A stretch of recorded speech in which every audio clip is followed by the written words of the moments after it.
Here's how to check all the V-Bucks cards you've redeemed in Fortnite. Step 1.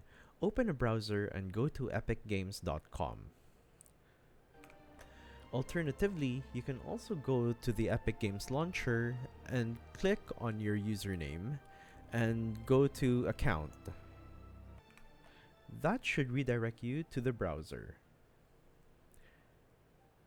On the left menu, click on Transactions, then choose V-Bucks Card Redemption. Here, you'll see a full list of all V-Bucks cards you've ever redeemed.